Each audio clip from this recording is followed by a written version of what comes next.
The Pulse, Chapter 1. The event that came to be known as The Pulse began at 3:03 p.m. Eastern Standard Time on the afternoon of October 1. The term was a misnomer, of course, but within 10 hours of the event, most of the scientists capable of pointing this out were either dead or insane. The name hardly mattered in any case. What mattered was the effect. At 3 o'clock on that day, a young man of no particular importance to history came walking, almost bouncing, east along Boylston Street in Boston. His name was Clayton Riddell. There was an expression of undoubted contentment on his face to go along with the spring in his step. From his left hand there swung the handles of an artist's portfolio, the kind that closes and latches to make a traveling case. Twined around the fingers of his right hand was the drawstring of a brown plastic shopping bag with the words "Small Treasures" printed on it for anyone who cared to read them.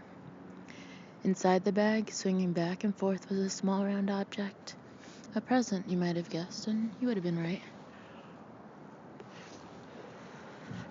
You might further have guessed that this Clayton Riddell was a young man seeking to commemorate some small, or perhaps even not so small victory with a small treasure, and you would have been right again.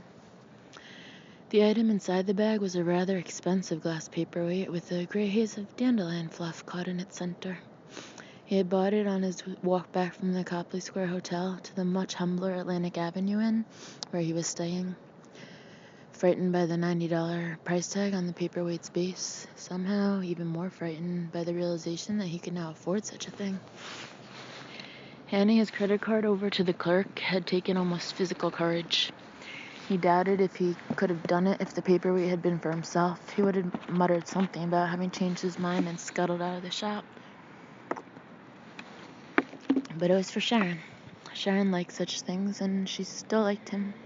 "I'm pulling for you, baby," she'd said the day before he left for Boston. Considering the shit they'd put each other through over the last year, that had touched him. Now he wanted to touch her if that was still possible. The paperweight was a small thing, a small treasure, but he was sure she'd love that delicate gray haze deep down in the middle of the glass, like a pocket fog.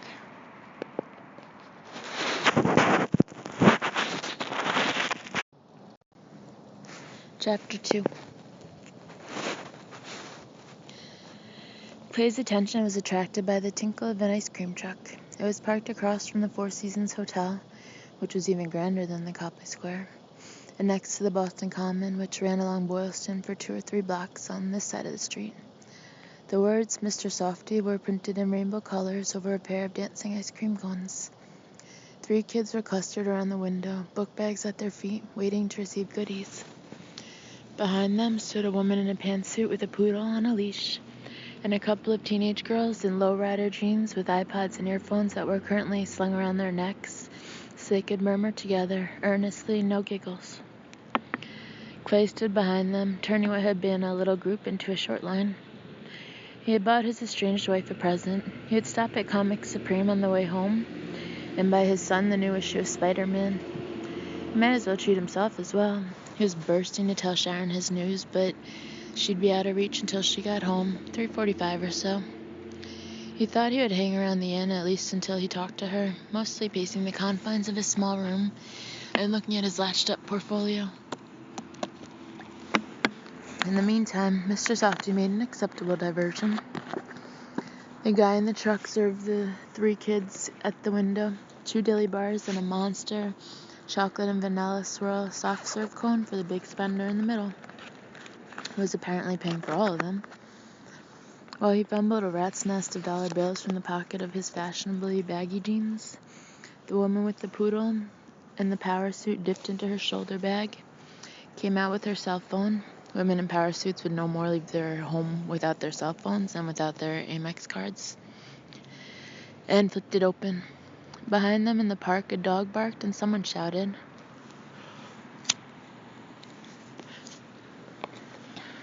It did not sound to Clay like a happy shout, but when he looked over his shoulder, all he could see were a few strollers, a dog trotting with a frisbee in its mouth.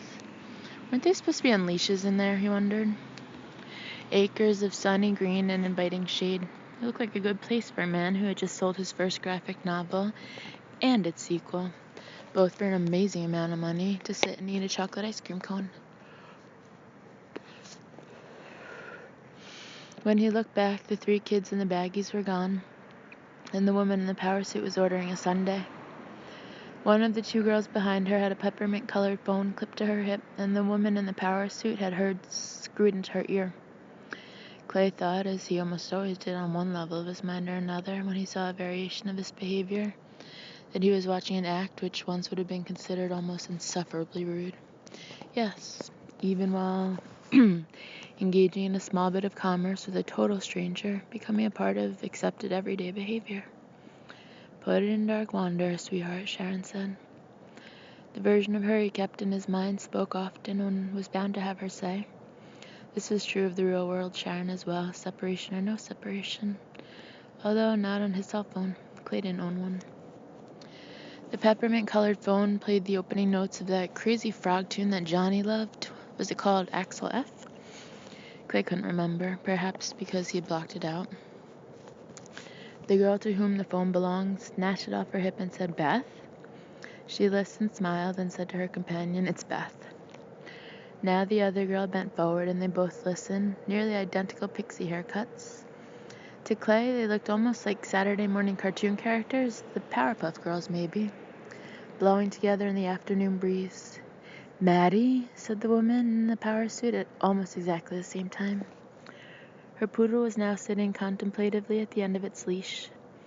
The leash was red and dusted with glittery stuff, looking at the traffic on Boylston Street. Across the way at the Four Seasons, a doorman in a brown uniform, they always seem to be brown or blue, was waving, probably for a taxi. A duck boat crammed with tourists sailed by, looking high and out of place on dry land, the driver bawling into his loudhailer about something historic.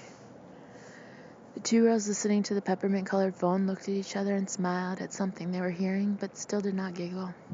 "Maddie, can you hear me? Can you—" The woman in the power suit raised the hand holding the leash and plugged a long-nailed finger into her free ear.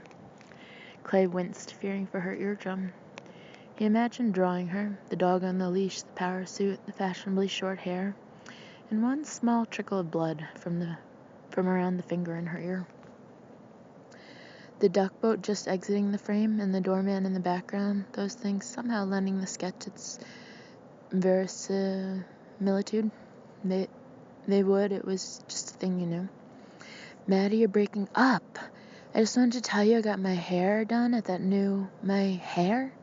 The guy in the Mr. Softy truck bent down and held out a sundae cup. From it rose a white Alp with chocolate and strawberry sauce coursing down its sides. His bearded, stubbly face was impassive. It said he'd seen it all before. Clay was sure he had, most of it twice.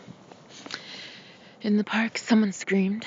Clay looked over his shoulder again, telling himself that it had to be a scream of joy. At 3 o'clock in the afternoon, a sunny afternoon on the Boston Common, it pretty much had to be a scream of joy, right? The woman said something unintelligible to Maddie and flipped her cell phone closed with the practiced flip of the wrist. She dropped it back into her purse, then just stood there, as if she had forgotten what she was doing, or maybe even where she was.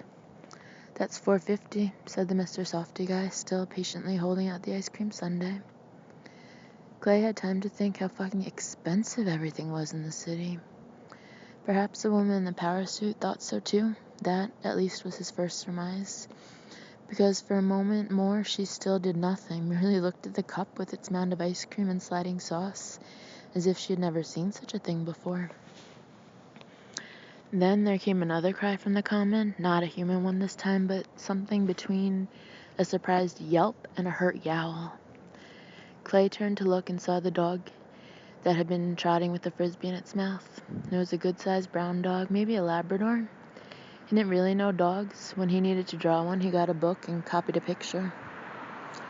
A man in a business suit was down on his knees beside this one and had it in a necklock and appeared to be— Surely I'm not seeing what I think I'm seeing, Clay thought, chewing on its ear. Then the dog howled again and tried to spurt away. The man in the business suit held it firm, and yes, there was the dog's ear in the man's mouth, and as Clay continued to watch, the man tore it off the side of the dog's head. This time the dog uttered an almost human scream, and a number of ducks, which had been floating on a nearby pond, took flight, squawking. "Rast!" someone cried from behind Clay. It sounded like Rast. It might have been rat or roast, but later experience made him lean toward Rast. Not a word at all, but merely an inarticulate sound of aggression. He turned back toward the ice cream truck in time to see Powersuit Woman lunge through the serving window in an effort to grab Mr. Softy Guy.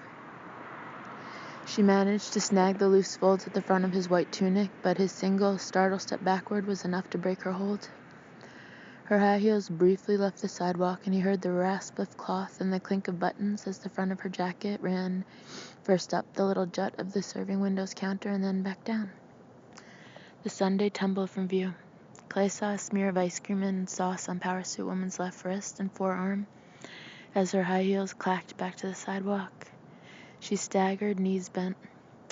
The closed-off, well-bred, out-in-public look on her face, what Clay thought of as your basic, on-the-street, no-face look, had been replaced by a convulsive snarl that shrank her eyes to slits and exposed both sets of teeth. Her upper lip had turned completely inside out, revealing a pink velvet lining as intimate as a vulva. Her poodle ran into the street, trailing its red leash with the hand loop in the end. A black limo came along and ran the poodle down before it got halfway across. Fluff at one moment, guts at the next. Poor damn thing was probably yapping in doggy heaven before it knew it was dead, Clay thought. He understood in some clinical way he was in shock, but that in no way changed the depth of his amazement. He stood there with his portfolio hanging from one hand and his round shopping bag hanging from the other and his mouth hanging open. Somewhere, it sounded like maybe around the corner on Newberry Street, something exploded. The two girls had exactly the same haircut above their iPod headphones, but the one with the peppermint-colored cell phone was blonde, and her friend was brunette. They were Pixie Light and Pixie Dark. Now, Pixie Light dropped her phone on the sidewalk where it shattered, and seized Powersuit Woman around the waist. Clay assumed, so far as he was capable of assuming anything in those moments, that she meant to restrain Powersuit Woman either from going after Mr. Softy Guy again, or from running into the street after her dog. There was even a part of his mind that applauded the girl's presence of mind. Her friend Pixie Dark was backing away from the whole deal, small white hands clasped between her breasts, eyes wide. Clay dropped his own items, one on each side, and stepped forward to help Pixie Light. On the other side of the street, he saw this only in his peripheral vision. A car swerved and bolted across the sidewalk in front of the Four Seasons, causing the doorman to dart out of the way.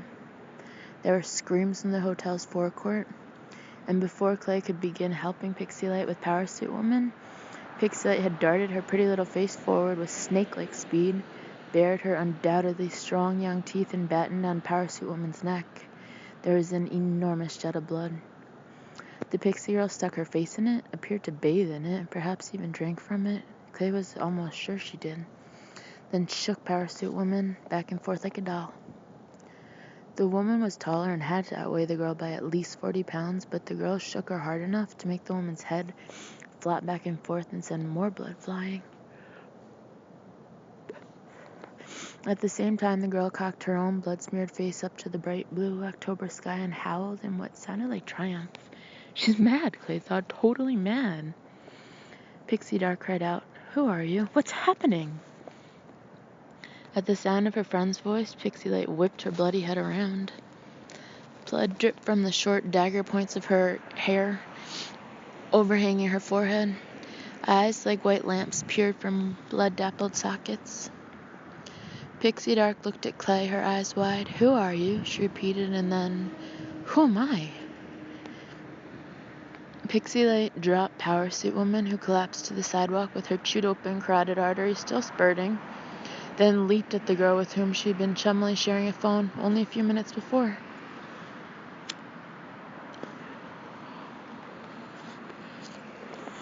Clay didn't think. If he had thought Pixie Dark might have had her throat open like the woman in the power suit, he didn't even look. He simply reached down to his right, seized the top of the small treasure shopping bag, and swung it at the back of Pixie Light's head as she leaped at her erstwhile friend, with her outstretched hands making clawfish against the blue sky. If he missed, He didn't miss or even hit the girl a glancing blow. The glass paperweight inside the bag struck the back of Pixie Light's head dead on, making a muffled thunk. Pixie Light dropped her hands, one blood-stained, one still clean, and fell to the sidewalk at her friend's feet like a sack of mail. "What the hell?" Mr. Softy Eye cried. His voice was improbably high. Maybe shock had given him that high tenor. "I don't know," Clay said. His heart was hammering. "Help me quick. This other one's bleeding to death." From behind them on Newberry Street came the unmistakable hollow bang and jingle of a car crash, followed by screams. The screams were followed by another explosion, this one louder, concussive, hammering the day. Behind the Mr. Softy truck, another car swerved across 3 lanes of Boylston Street and into the courtyard of the Four Seasons, mowing down a couple of pedestrians and then plowing into the back of the previous car, which had finished with its nose crumpled into the revolving doors. This second crash shoved the first car farther into the revolving doors, bending them askew. Clay couldn't see if anyone was trapped in there. Clouds of steam were rising from the first car's breached radiator, but the agonized shrieks from the shadows suggested bad things, very bad. Mr. Softy Eye, blind on that side, was leaning out his serving window and staring at Clay. "What's going on over there?" "I don't know. Couple of car wrecks, people hurt. Never mind. Help me, man." He knelt beside Parasuit Woman in the blood and the shattered remnants of Pixie Light's pink cell phone. Parasuit Woman's twitches had now become weak indeed. "Smoke from over in Newberry," observed Mr. Softy Eye, still not emerging from the relative safety of his ice cream wagon. "Something blew up over there, I mean big time. Maybe it's terrorists." As soon as the word was out of his mouth, Clay was sure he was right. "Help me." "Who am I?" Pixie Dark suddenly screamed. Clay had forgotten all about her. He looked up in time to see the girl smack herself in the forehead with the heel of her hand, then turn around rapidly 3 times, standing almost on the toes of her tennies to do it. The sight called up a memory of some poem he'd read in a college lit class. "Weave a circle round him thrice." Coleridge, wasn't it? She staggered, then ran rapidly down the sidewalk and directly into a lamp post. She made no attempt to avoid it or even put up her hands. She struck it face first, rebounded, staggered, then went at it again. "Stop that!" Clay roared. He shot to his feet, started to run toward her, slipped in Parasuit Woman's blood, almost fell, got going again, tripped on Pixie Light, and almost fell again. Pixie Dark looked around at him. Her nose was broken and gushing blood down her lower face. A vertical contusion was puffing up on her brow, rising like a thunderhead on a summer day. One of her eyes had gone crooked in its socket. She opened her mouth, exposing a ruin of what had probably been expensive orthodontic work, and laughed at him. He never forgot it. Then she ran away down the sidewalk, screaming.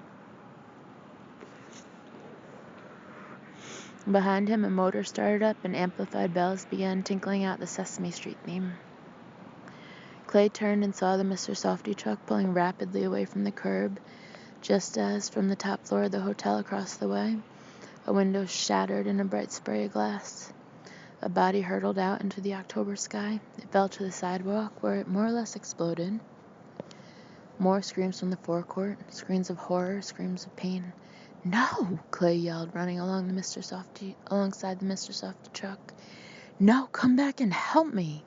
I need some help here, you son of a bitch!" No answer from Mr. Softy Eye, who maybe couldn't hear over his amplified music. Clay could remember the words from the days when he'd had no reason not to believe his marriage wouldn't last forever. In those days, Johnny watched Sesame Street every day, sitting in his little blue chair with his sippy cup clutched in his hands. Something about a sunny day keeping the clouds away. A man in a business suit came running out of the park, roaring wordless words at the top of his lungs, his coattails flapping behind him. Clay recognized him by his dog fur goatee. The man ran into Boylston Street. Cars swerved around him, barely missing him. He ran onto the other side, still roaring and waving his hands at the sky. He disappeared into the shadows beneath the canopy of the Four Seasons forecourt and was lost to view. But he must have gotten up to More Dickens immediately, because a fresh volley of screams broke out over there. Clay gave up his chase of the Mr. Softy truck and stood with one foot on the sidewalk and the other planted in the gutter, watching as it swerved into the center lane of Boylston Street, still tinkling. He was about to turn back to the unconscious girl and dying woman when another duck boat appeared, this one not loafing but roaring at top speed and yawing crazily from port to starboard. Some of the passengers were tumbling back and forth and howling, pleading for the driver to stop. Others simply clung to the metal struts running up the open sides of the ungainly thing as it made its way up Boylston Street against the flow of traffic.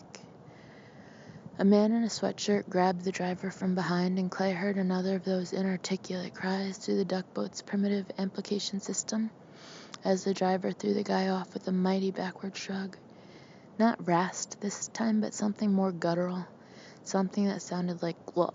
Then the duck boat driver saw the Mr. Softy truck. Clay was sure of it and changed course, aiming for it. "Oh, gosh, please no!" A woman sitting near the front of the tourist craft cried, and as it closed in on the tinkling ice cream truck, which was approximately 1/6 its size, Clay had a clear memory of watching the victory parade on TV the year the Red Sox won the World Series. The team rode in a slow-moving procession of these same duck boats, waving to the delirious multitudes as a cold autumn drizzle fell. "God, please no!" the woman shrieked again, and from beside Clay, a man said almost mildly, "Jesus Christ." The duck boat hit the ice cream truck broadside and flipped it like a child's toy.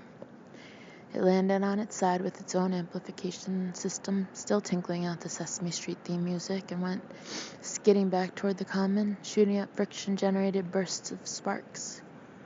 Two women who had been watching dashed to get out of the way, holding hands, and just made it. The Mr. Softy truck bounced onto the sidewalk, went briefly airborne, then hit the wrought iron fence surrounding the park and came to rest. The music hiccuped twice, then stopped. The lunatic driving the duck boat had, meanwhile, lost whatever marginal control he might have had over his vehicle. It looped back across Boylston Street with its freight of terrified, screaming passengers clinging to the open sides, mounted the sidewalk across, and about 50 yards down from the point where the Mr. Softy truck had tinkled its last, and ran into the low brick retaining wall below the display window of a Tony furniture shop called City Lights. There was a vast, unmusical crash as the window shattered. The duck boat's wide rear end, Harbor Mistress, was written on it in pink script, rose perhaps 5 feet in the air. Momentum wanted the great waddling thing to go end over end. Mass would not allow. It settled back to the sidewalk with its snout poked among the scattered sofas and expensive living room chairs, but not before at least a dozen people had gone shooting forward, out of the duck boat and out of sight. Inside City Lights, a burglar alarm began to clang. "Jesus Christ," said the mild voice from Clay's right elbow a second time.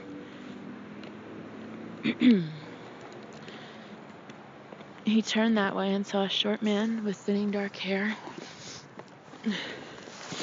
a tiny dark mustache and gold-rimmed spectacles. "What's going on?" "I don't know," Clay said. Talking was hard, very. He found himself almost having to push words out. He supposed it was shock. Across the street, people were running away. Some from the Four Seasons, some from the crashed duck boat. As he watched, a duck boat runawayer collided with a Four Seasons escapee, and they both went crashing to the sidewalk. There was time to wonder if he'd gone insane and was hallucinating all this in a madhouse somewhere. Juniper Hill in Augusta, maybe, between Thorazine shots. The guy in the ice cream truck said maybe terrorists. "I don't see any men with guns," said the short man with the mustache. "No guys with bombs strapped to their backs either." Neither did Clay, but he did see his little small treasure shopping bag and his portfolio sitting on the sidewalk. And he saw that the blood from Power Suit Woman's open throat, ye gods, he thought, all that blood had almost reached the portfolio. All but a dozen or so of his drawings for Dark Wanderer were in there, and it was the drawings his mind seized on. He started back that way at a speed walk, and the short man kept pace, when a second burglar alarm, some kind of alarm anyway, went off in the hotel, joining its hoarse bray to the clang of the city lights alarm. The little guy jumped. "It's the hotel," Clay said. "I know, it's just that..." Oh my gosh. He'd seen Parasuit Woman now lying in a lake of the magic stuff that had been running all her bells and whistles. What, 4 minutes ago? Only 2? She's dead, Clay told him. "At least I'm pretty sure she is. That girl," he pointed at Pixie Light, "she did it with her teeth." "You're joking." "I wish I was." From somewhere up Boylston Street there was another explosion. Both men cringed. Clay realized he could now smell smoke. He picked up his small treasures bag and his portfolio and moved them both away from the spreading blood.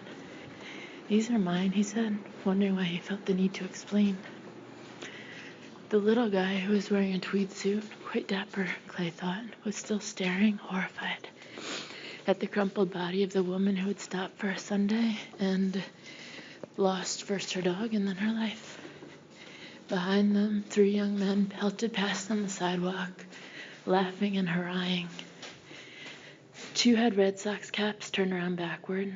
One was carrying a carton clutched against his chest. It had the word Panasonic printed in blue on the side. This one stepped in Parasuit Woman, spreading blood with his right sneaker, and left a fading 1-foot trail behind him as he and his mates ran on toward the east end of the Common and Chinatown and beyond.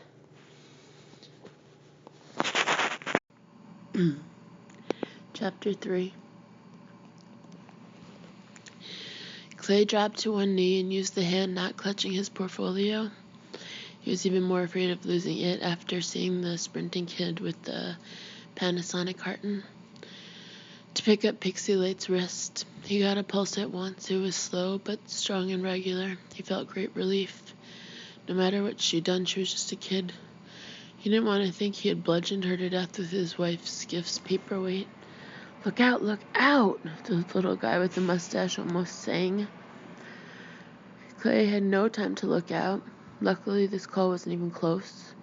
The vehicle, one of those big, OPEC-friendly SUVs, veered off Boylston and into the park at least 20 yards from where he knelt, taking a snarl of the wrought iron fence in front of it and coming to rest bumper deep in the duck pond.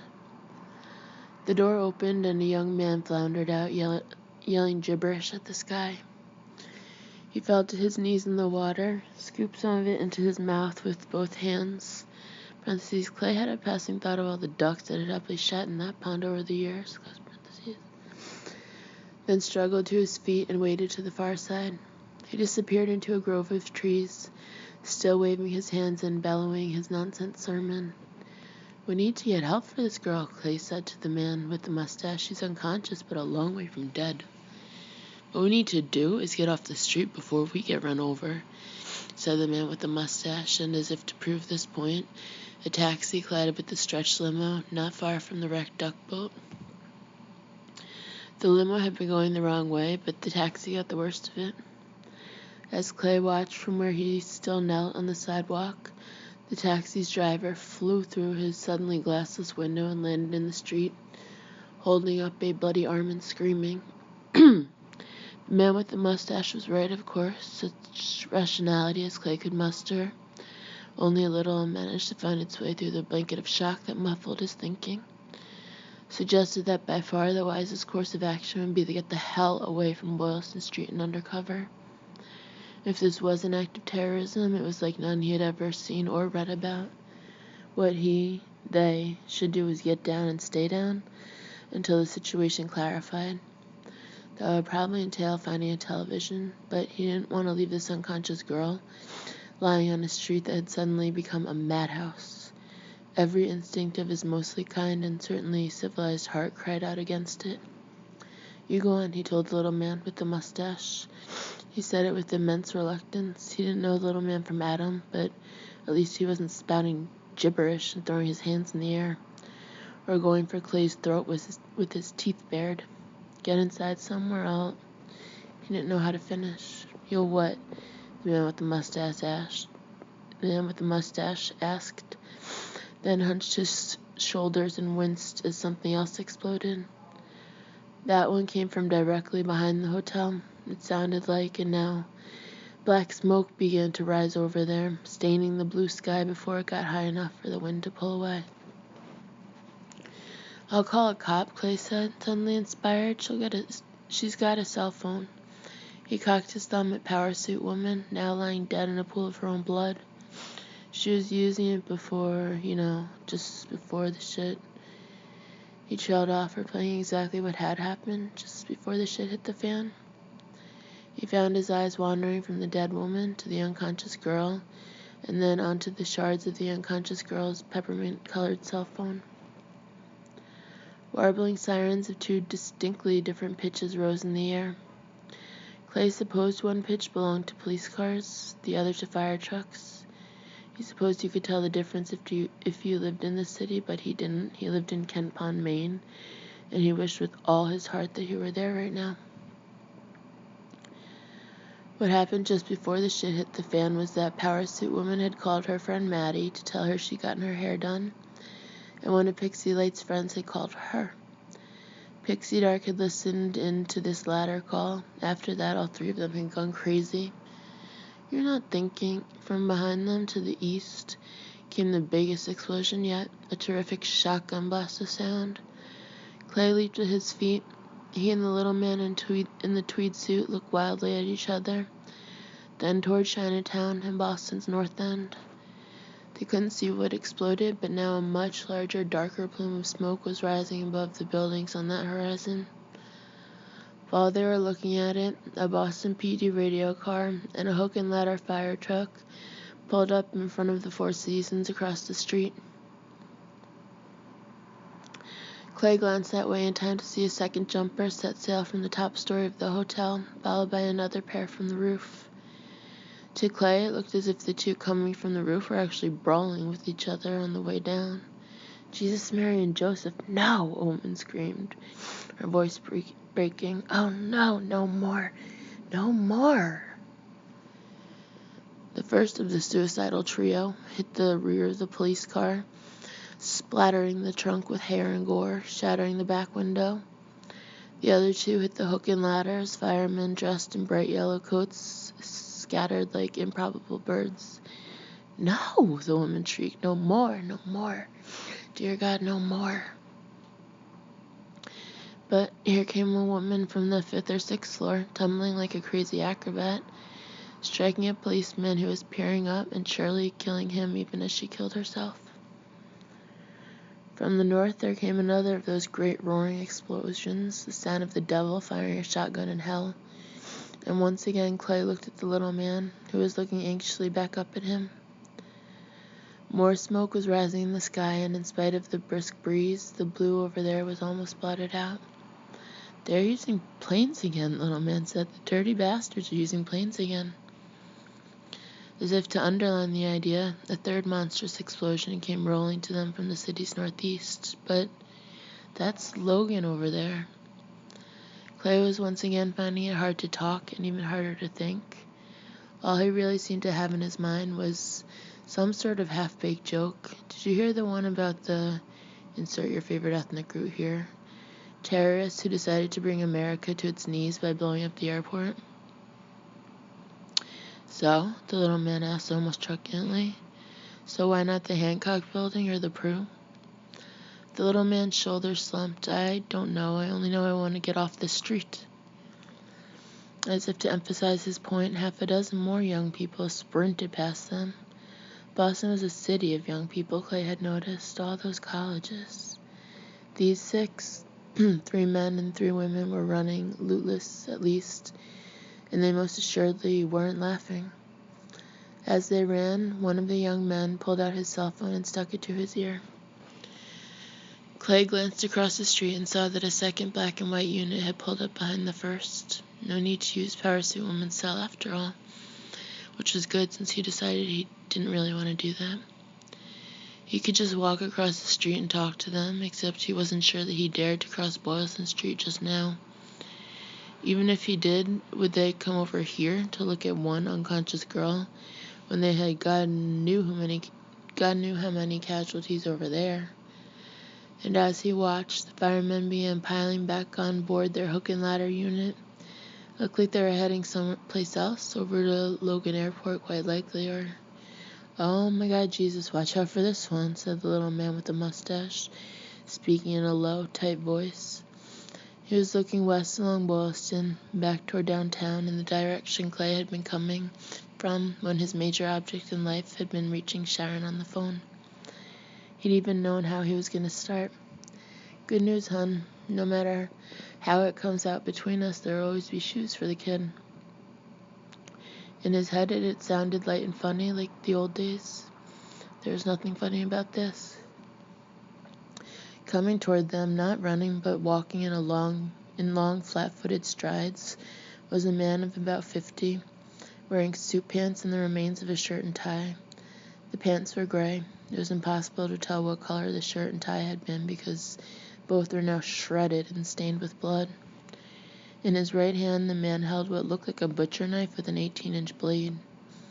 Clay actually believed he had seen this knife in the window of a shop called Soul Kitchen on his walk back from his meeting at the Copley Square Hotel.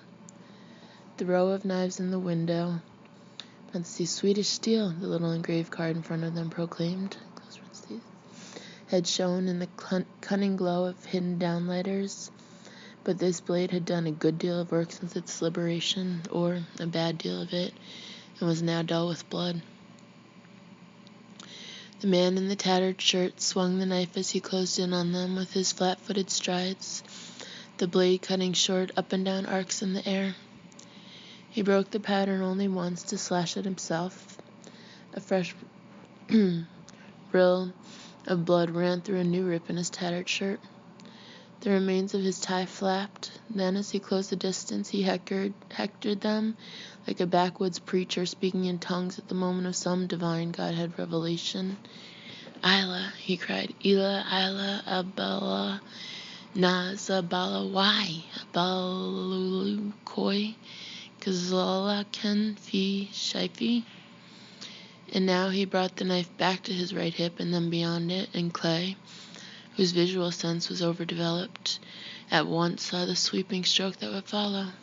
The gutting stroke made even as he continued his nut-house march to nowhere through the October afternoon in those flat-footed declamatory strides. "Look out!" the little guy with the mustache screamed. But he wasn't looking out, not the little guy with the mustache. The little guy with the mustache, the first normal person with whom Clay Riddell had spoken since this craziness began, who had, in fact, spoken to him, which had probably taken some courage under the circumstances, was frozen in place, his eyes bigger than ever behind the lenses of his gold-rimmed spectacles. And was the crazy guy going for him because of the two men? The one with the mustache was smaller and looked like easier prey. If so, maybe Mr. Speaking in Tongues wasn't completely crazy.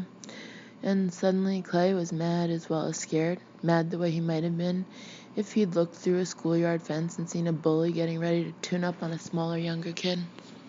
"Look out!" the little man with the mustache almost wailed, still not moving as his death swept toward him.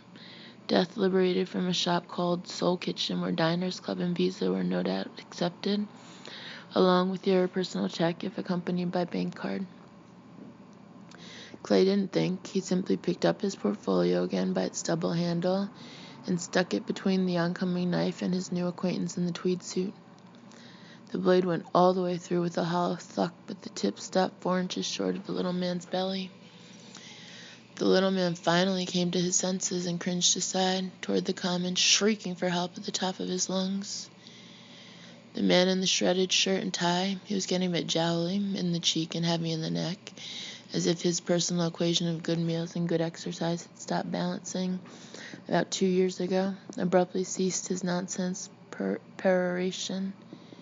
His face took on a look of vacuous perplexity that stopped short of surprise, let alone amazement. What Clay felt was a species of dismal outrage. That blade had gone through all of his Dark Wanderer pictures. To him, they were always pictures, not drawings or illustrations. And it seemed to him that the thuck sound might as well have been the blade penetrating a special chamber of his heart.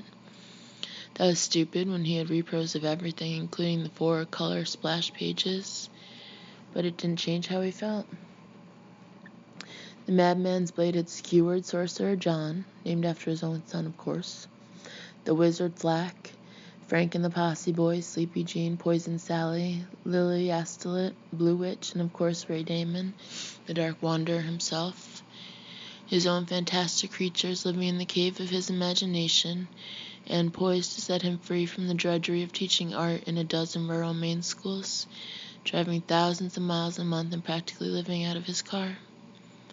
He could swear he had heard them moan when the madman's Swedish blade pierced them where they slept in their innocency. Furious, not caring about the blade, at least for the moment, he drove the man in the shredded shirt rapidly backward, using the portfolio as a kind of shield, growing angrier as it bent into a wide V shape around the knife blade. "What?" the lunatic hollered and tried to pull his blade back. It was caught too firmly for him to do so. "Black Kyam Doram Kazalabala. Alabala, you're the Kazala, you fuck," Clay shouted and planted his left foot behind the lunatic's backpedaling legs. It would occur to him later that the body knows how to fight when it has to, that it's a secret the body keeps, just as it does the secrets of how to run or jump a creek or throw a fuck or quite likely die when there's no other choice. That under conditions of extreme stress it simply takes over and does what needs doing, while the brain stands off to one side, unable to do anything but whistle and tap its foot, or look up at the sky, or contemplate the sound a knife makes going through your portfolio your wife gave you for your 28th birthday, for that matter. The lunatic tripped over Clay's foot, just as Clay's wise body meant him to do, and fell to the sidewalk on his back. Clay stood over him, panting, with the portfolio still held in both hands like a shield bent in battle. The butcher knife still stuck out of it, handle from one side, blade from the other. The lunatic tried to get up. Clay's new friend scurried forward and kicked him in the neck quite hard. The little fellow was weeping loudly, the tears gushing down his cheeks and fogging the lenses of his spectacles. The lunatic fell back on the sidewalk with his tongue sticking out of his mouth. Around it he made choking sounds that sounded to Clay like his former speaking in tongues babble. "He tried to kill us," the little man wept. "He tried to kill us."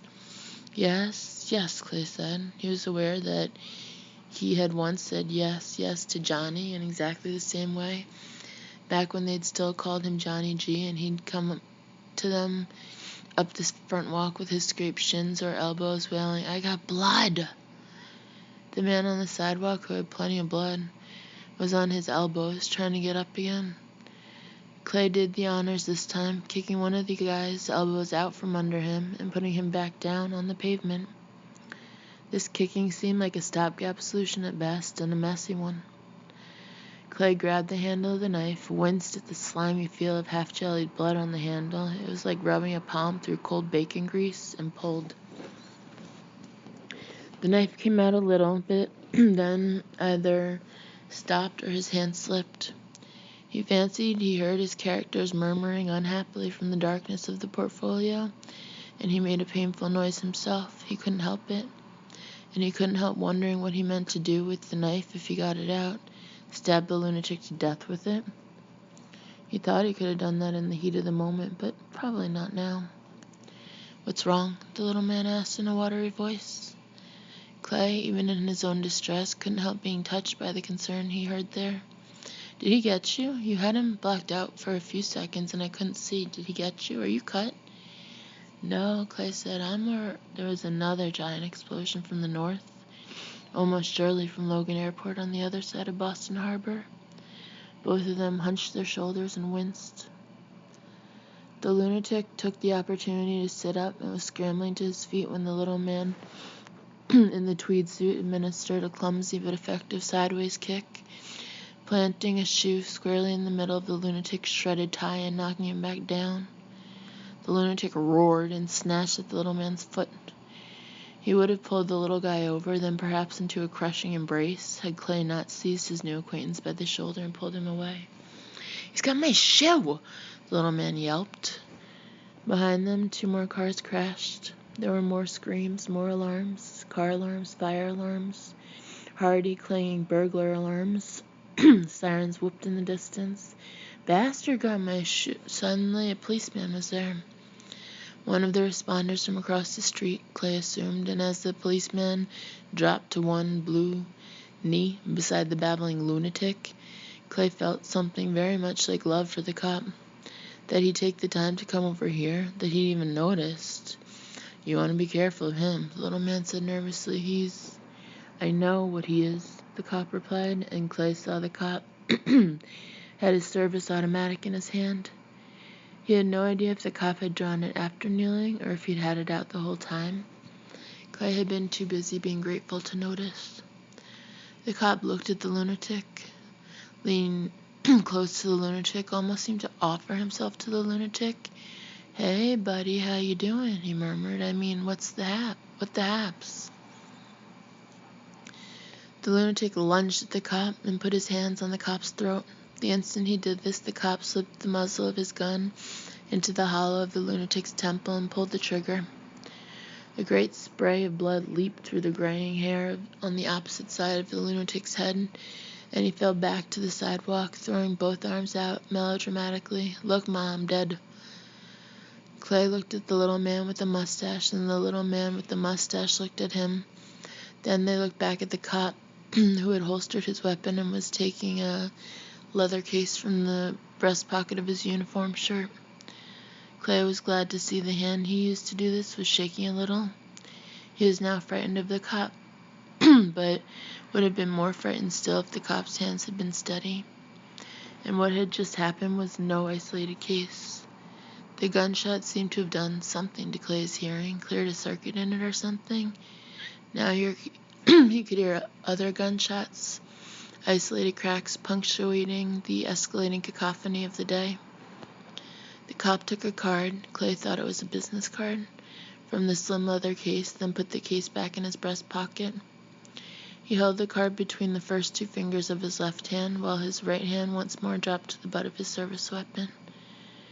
Near his highly polished shoes, blood from the lunatic's shattered head was pooling on the sidewalk. Close by, Power Suit Woman lay in another pool of blood, which was now starting to congeal and turn a darker shade of red. "What's your name, sir?" the cop asked Clay. "Clayton Riddell." "Can you tell me who the president is?" Clay told him. "Sir, can you tell me today's date?" "It's the 1st of October. Do you know what's—" The cop looked at the little man with the mustache. "Your name?" "I'm Thomas McCourt, 140 Salem Street, Malden. Can you name the man who ran against the president in the last election?" Tom McCourt did so. "Who is Brad Pitt married to?" McCourt threw up his hands. "How should I know? Some movie star, I think." "Okay." The cop handed Clay the card he'd been holding between his fingers. "I'm Officer Ulrich Ashland. This is my card. You may be called on to testify about what just happened here, gentlemen. What happened was you needed assistance. I rendered it. I was attacked. I responded." "You wanted to kill him," Clay said. "Yes, sir." "We're putting as many of them out of their misery as fast as we can," Officer Ashland agreed. "And if you tell any court or board of inquiry that I said that, I'll deny it, but it has to be done. These people are popping up everywhere. Some only commit suicide, many others attack." He hesitated, then added, "So far as we can tell, all the others attack." As if to underline this, there was another gunshot from across the street, a pause, then 3 more in rapid succession from the shadowed forecourt of the Four Seasons Hotel, which was now a tangle of broken glass, broken bodies, crashed vehicles, and spilled blood. "It's like the fucking Night of the Living Dead." Officer Ulrich Ashland started back toward Boylston Street with his hand still on the butt of his gun. "Except these people aren't dead, unless we help them, that is." "Rick," it was another cop. It was a cop on the other side of the street calling urgency. "Rick, we gotta go to Logan. All units, get over here." Officer Ashland checked for traffic, but there was none. Except for the wrecks, Boylston Street was momentarily deserted. From the surrounding area, however, came the sound of more explosions and automotive crashes. The smell of smoke was getting stronger. He started across the street, got halfway, then turned back. "Get inside somewhere," he said. "Get under cover. You've been lucky once, you may not be lucky again."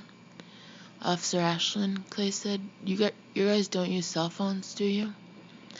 Ashland regarded him from the center of Boylston Street, not, in Clay's opinion, a safe place to be. He was thinking of the rogue duck boat. "No, sir," he said, "we have radios in our cars, and these." He patted the radio in his belt, hung opposite his holster. Clay, a comic book fiend since he could read, thought briefly of Batman's marvelous utility belt. "Don't use them," Clay said. "Tell the others, don't use the cell phones." "Why do you say that?" "Because they were." He pointed to the dead woman and the unconscious girl. "Just before they went crazy. I'll bet you anything that the guy with the knife—" "Rick!" The cop on the other side shouted again. "Hurry the fuck up!" "Get under cover," Officer Ashland repeated, and trotted to the Four Seasons side of the street.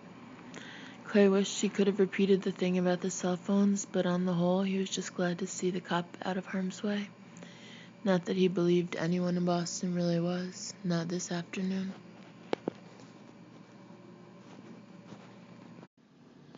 Chapter 4. "What are you doing?" Clay asked Tom McCourt. "Don't touch him. He might be, I don't know, contagious." "I'm not going to touch him," Tom said, "but I need my shoe." The shoe, lying near the splayed fingers of the lunatic's left hand, was at least away from the exit spray of blood. Tom hooked his fingers delicately into the back and pulled it to him. Then he sat down on the curb of Boylston Street, right where the Mr. Softy truck had been parked in what now seemed to Clay like another lifetime, and slipped his foot into it. "The laces are broken," he said. "That damn nutball broke the laces," and he started crying again. "Do the best you can," Clay said. He began working the butcher knife out of the portfolio. It had been slammed through with tremendous force, and he found he had to wiggle it up and down to free it. It came out reluctantly in a series of jerks and with ugly scraping sounds that made him want to cringe. He kept wondering who inside had gotten the worst of it. That was stupid, nothing but shock think, but he couldn't help it. "Can't you tie it down close to the bottom?" "Yeah, thanks." Clay had been hearing a mechanical mosquito whine that now grew to an approaching drone. Tom craned up from his place on the curb. Clay turned around. The little caravan of BPD cars, pulling away from the Four Seasons, halted in front of city lights, and the crashed duck boat with their gumballs flashing. Cops leaned out the window as a private plane, something mid-sized, maybe a Cessna, or the kind they called a twin Bonanza. They didn't really know planes. Came cruising slowly over the buildings between Boston Harbor and the Boston Common, dropping fast. The plane banked drunkenly over the park, its lower wing almost brushing the top of one autumn bright tree, then settled into the canyon of Charles Street, as if the pilot had decided that was a runway. Then, less than 20 feet above the ground, it tilted left, and the wing on that side struck the facade of a gray stone building, maybe a bank, on the corner of Charles and Beacon. Any sense that the plane was moving slowly, almost gliding, departed in that instant. It spun around on the caught wing as savagely as a tetherball nearing the end of its rope, slammed into the red brick building standing next to the bank, and disappeared in bright petals of red-orange fire. The shockwave hammered across the park. Ducks took wing before it. Clay looked down and saw he was holding the butcher knife in his hand. He had pulled it free while he and Tom McCourt were watching the plane crash. He wiped it first one way, and then the other on the front of his shirt, taking pains not to cut himself. Now his hands were shaking. Then he slipped it very carefully into his belt, all the way down to the handle. As he did this, one of his early comic book efforts occurred to him. A bit of juvenilia, actually. "Jockster the pirate stands here at your service, my pretty one," he murmured. "What?" Tom said. He was now beside Clay, staring at the boiling inferno of the airplane on the far side of Boston Common. Only the tail stuck out of the fire. On it, Clay could read the number LN6409B. Above it, what looked like some sports team's logo. Then that was gone too. He could feel the first waves of heat begin to pump gently against his face. Nothing, he told the little man in the tweed suit. Leave us, Bogey. Huh? Let's get out of here. Oh, okay. Clay started to walk along the southern side of the common in the direction he'd been heading at 3 o'clock, 18 minutes in an eternity ago. Tom McCourt hurried to keep up. He really was a very short man. Tell me, he said, do you often talk nonsense? Sure, Clay said, just ask my wife.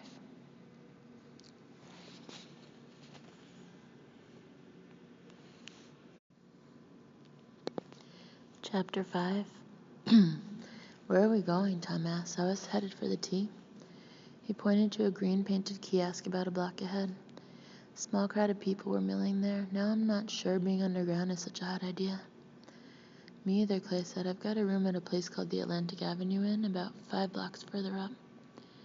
Tom brightened. I think I know it. On Loudon? Actually, just off Atlantic. Right, let's go there. We can check the TV. And I want to call my wife on the room phone. The room phone check. I don't even have a cell phone. I have one, but I left it home. It's broken. Rafe, my cat, knocked it off the counter. I was meaning to buy a new one this very day, but... Listen, Mr. Riddell? Clay. Clay, then, are you sure the phone in your room will be safe? Clay stopped. He hadn't even considered this idea. But if the landlines weren't okay, what would be? He was about to say this to Tom when a sudden brawl broke out at the T station up ahead. There were cries of panic, screams, and more of that wild babbling. He recognized it for what it was now, the signature scribble of madness. The little knot of people that had been milling around the gray stone pillbox and the steps going below ground broke up. A few of them ran into the street, 2 with their arms around each other, snatching looks back over their shoulders as they went. Most ran into the park, all in different directions, which sort of broke Clay's heart. He felt better somehow about the 2 with their arms around each other. Still at the T station and on their feet were 2 men and 2 women. Clay was pretty sure it was they who had emerged from the station and driven off the rest. As Clay and Tom stood watching from half a block away, these remaining 4 fell to fighting with each other. This brawl had the hysterical, killing viciousness he had already seen, but no discernible pattern. It wasn't 3 against 1 or 2 against 2, and it certainly wasn't the boys against the girls. In fact, one of the girls was a woman who looked to be in her middle 60s, with a stocky body and a no-nonsense haircut that made Clay think of several women teachers he'd known were nearing retirement. They fought with feet and fists and nails and teeth, grunting and shouting and circling the bodies of maybe half a dozen people who had already been knocked unconscious, or perhaps killed. One of the men stumbled over an outstretched leg and went to his knees. The younger of the 2 women dropped on top of him. The man on his knees swept something up from the pavement at the head of the stairs. Clay saw with no surprise whatever that it was a cell phone, and slammed it into the side of the woman's face. The cell phone shattered, tearing the woman's cheek open and showering a freshet of blood onto the shoulder of her light jacket, but her scream was of rage rather than pain. She grabbed the kneeling man's ears like a pair of jug handles, dropped her own knees into his lap, and shoved him backwards into the gloom of the T stairwell. They went out of sight, locked together and thrashing like cats in heat. Come on, Tom murmured, twitching Clay's shirt with an odd delicacy. Come on, other side of the street, come on. Clay allowed himself to be led across Boylston Street. He assumed that either Tom McCourt was watching where they were going or he was lucky because they got to the other side okay.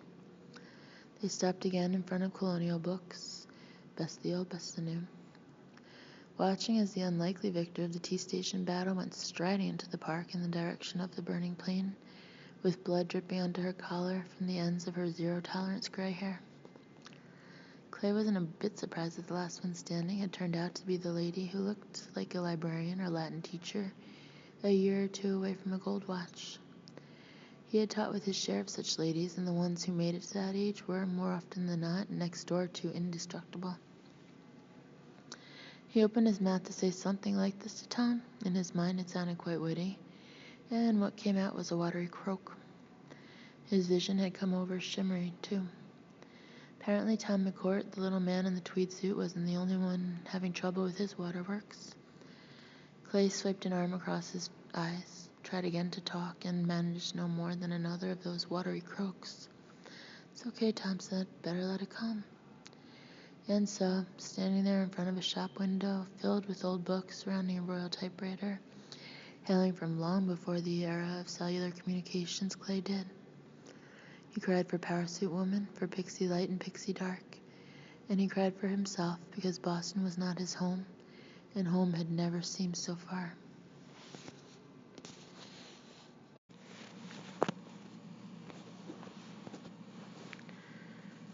Chapter 6.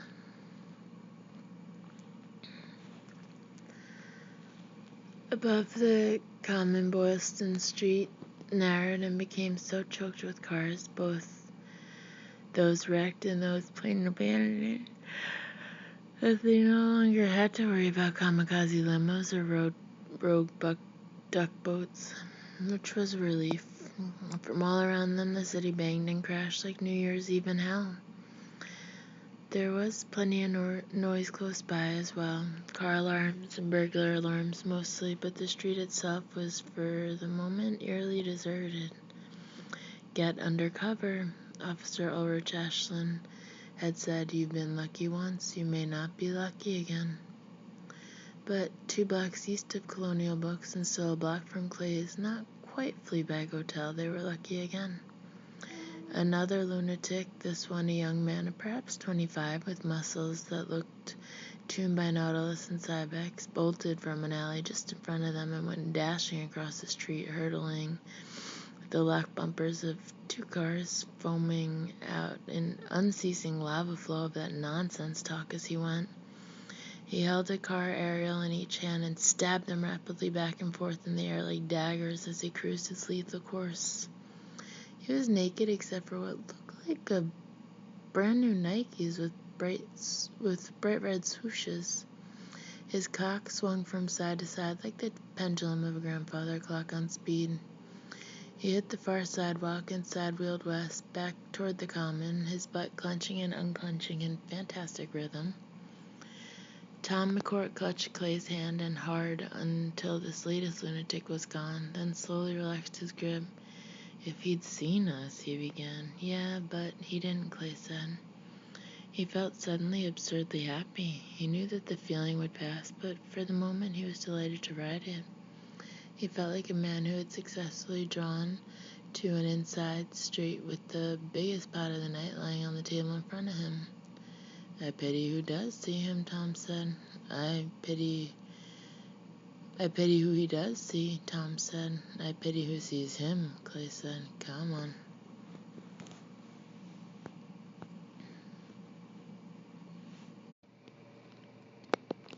Chapter 7.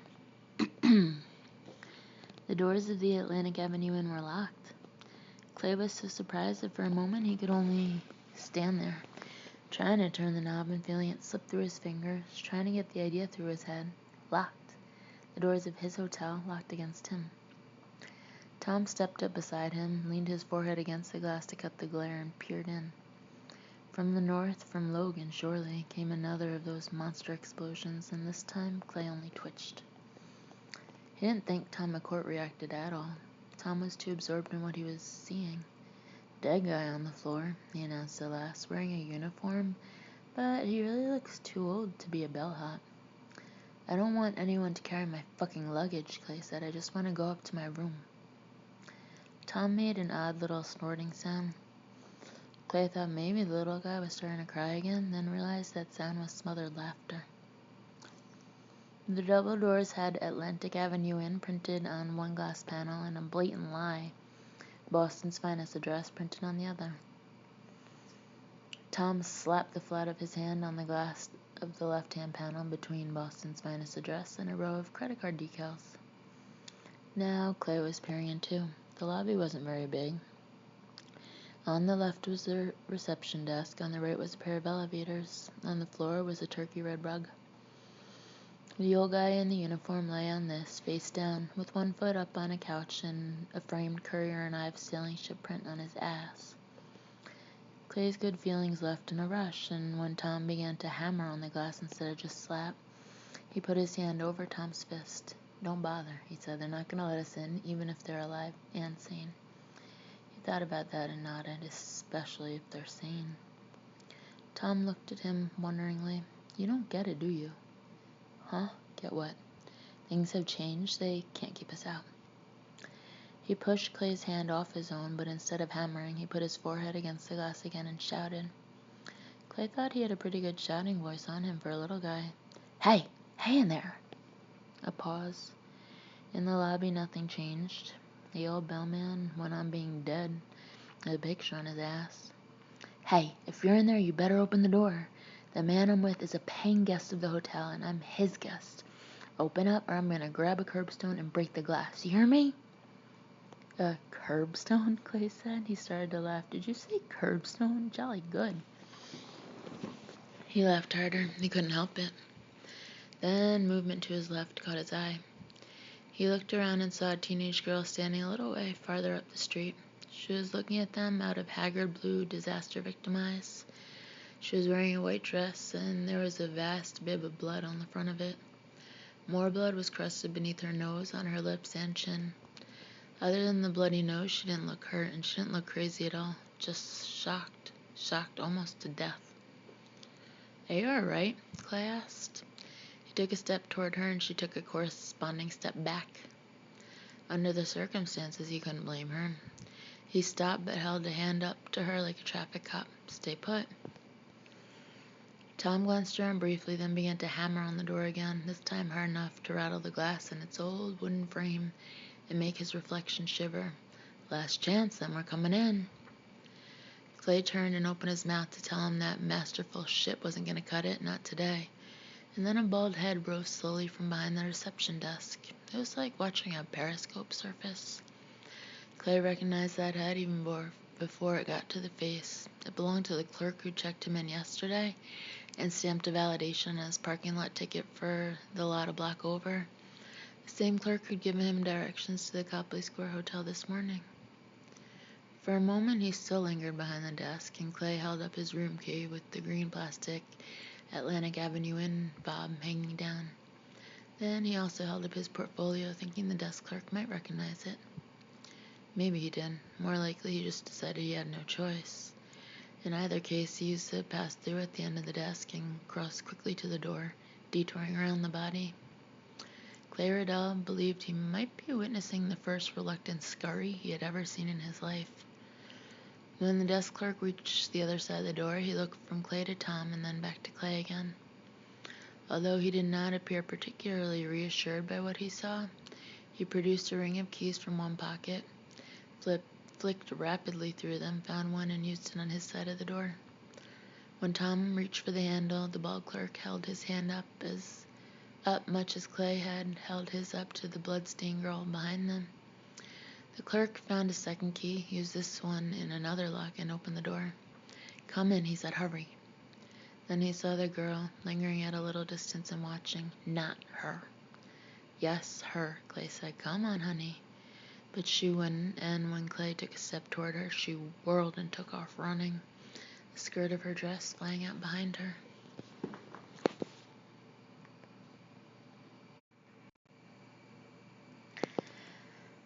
Chapter 8. "She could die out there," Clay said. "Not my problem," the desk clerk said. "Are you coming in or not, Mr. Riddle?" He had a Boston accent, not the blue-collar Southie kind Clay was most familiar with from Maine, where it seemed that every third person you met was a Massachusetts expat, but the fussy, I wish I were British one. "It's Riddell. He was coming in all right. No way this guy was going to keep him out now that the door was open." But he lingered a moment longer on the sidewalk, looking after the girl. "Go on," Tom said quietly. "Nothing to be done." And he was right. Nothing to be done. That was the exact hell of it. He followed Tom in, and the desk clerk once more double-locked the doors of the Atlantic Avenue Inn behind them, as if that were all it would take to keep them from the chaos of the streets.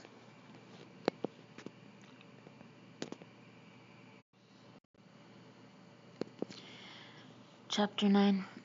"That was Franklin," said the desk clerk as he led the way around the uniformed man lying face down on the floor.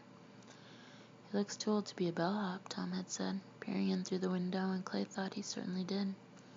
He was a small man with a lot of luxuriant white hair. Unfortunately for him, the head on which it was probably still growing, hair and nails were slow in getting the word, or so he had read somewhere, was cocked at a terrible crooked angle like the head of a hangman. He'd been with the inn for 35 years, as I'm sure he told every guest he ever checked in, most of them twice. That tight little accent grated on Clay's frayed nerves. He thought that if it had been a fart, it would have been the kind that comes out sounding like a party horn blown by a kid with asthma. A man came out of the elevator, the desk clerk said, once more using the pass-through to get behind the desk. Back there was apparently where he felt at home. The overhead light struck his face, and Clay saw he was very pale. One of the crazy ones. Franklin had the bad luck to be standing right there in front of the doors. I don't suppose it crossed your mind to at least take the damn picture of his ass, Clay said. He bent down, picked up the Currier and Ives print, and put it on the couch. At the same time, he brushed the dead bellman's foot off the cushion where it had come to rest. It fell with the sound Clay knew very well. He had rendered it in a great many comic books as clump. The man from the elevator only hit him with one punch, the desk clerk said. It knocked poor Franklin all the way against the wall. I think it broke his neck. In any case, that was what dislodged the picture, Franklin striking the wall. In the desk clerk's mind, this seemed to justify everything. What about the man who hit him? Tom asked the crazy guy. Where'd he go? Out, the desk clerk said. That was when I felt locking the door to be by far the wisest course, after he went out. He looked at them with a combination of fear and prurient, gossipy greed that Clay found singularly distasteful. What's happening out there? How bad has it gotten? I think you must have a pretty good idea, Clay said. Isn't that why you locked the door? Yes, but... What are they saying on TV? Tom asked. Nothing.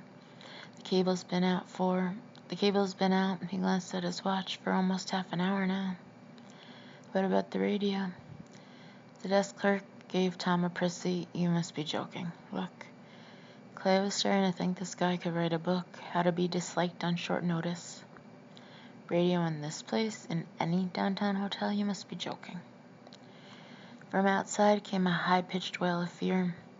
The girl in the blood-stained white dress appeared at the door again and began pounding on it with the flat of her hand, looking over her shoulder as she did so. Clay started for her fast. No, he locked it again, remember? Tom shouted at him. Clay hadn't. He turned to the desk clerk. Unlock it. No, the desk clerk said, and crossed both arms firmly over his narrow chest to show how firmly he meant to oppose this course of action. Outside, the girl in the white dress looked over her shoulder again and pounded harder. Her blood-streaked face was tight with terror. Clay pulled the butcher knife out of his belt. He had almost forgotten it and was sort of astonished at how quickly, how naturally it returned to mind. Open it, you son of a bitch, he told the desk clerk, or I'll cut your throat.